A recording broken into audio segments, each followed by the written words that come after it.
விசித்திரமான மற்றும் ஆழ்ந்த அனுபவத்தை விவரிக்கிறார். ஒரு நாள் முழுவதும் செய்ய வேண்டிய வேலைகளை பட்டியலிட்ட பிறகு அவர் மிகவும் சோர்வாக உணர்கிறார். அதனால சிந்திப்பதை நிறுத்திவிட்டு சில நிமிடங்கள் அமைதியாக உட்காருகிறார்.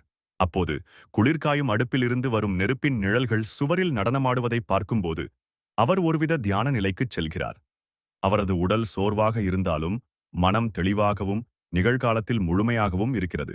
அவர் தனது உடலை மெதுவாக உறங்க அனுமதிக்கும் அதே நேரத்தில் தனது மனதை மட்டும் நனவுடன் விழிப்பாக வைத்திருக்கிறார். இது அவர் அடிக்கடி தன்னிடம் விளையாடும் ஒரு விளையாட்டு. இந்த பயிற்சி சரியாக அமையும் போது அவருக்கு ஆழ்ந்த ஆன்மீக அனுபவங்கள் கிடைக்கும். இது விழிப்பு, உறக்கம் மற்றும் கனவு ஆகியவற்றுக்கிடையே ஒரு கதவு திறப்பதைப் போன்றது. அந்த நேரத்தில் அவர் ஒரு தெளிவான மாயாஜால தருணத்திற்குள் நழுவிச் செல்கிறார். எதையும் எதிர்பார்க்காமல், அவசரப்படாமல், பொறுமையாக அந்த அனுபவத்திற்கு தன்னை தயார்படுத்திக் கொள்வதாக அவர் கூறுகிறார். அந்த குறிப்பிட்ட நாளில் அவர் பீனியல் சுரப்பி பைனியல் கிளாண்ட் பற்றிய ஒரு கட்டுரை எழுதி முடித்திருந்தார். மெலடோனின் என்ற ஹார்மோனின் மாயாஜால பண்புகளைப் பற்றி பல மாதங்கள் ஆராய்ச்சி செய்திருந்தார். இந்த ஆராய்ச்சியின் மூலம் அறிவியல் உலகையும் ஆன்மீக உலகையும் இணைப்பதில் அவர் பெரும் மகிழ்ச்சி அடைந்தார்.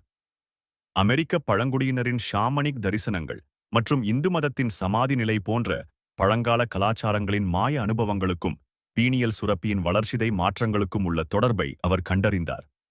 பல ஆண்டுகளாக புரியாத பல விஷயங்கள் அவருக்கு புரிந்தது போல இருந்தது. இந்த அனுபவத்தால் தூண்டப்பட்டு தனது தலையில் பீனியல் சுரப்பி எங்கே இருக்கிறது என்பதை அறிய அவர் விரும்பினார்.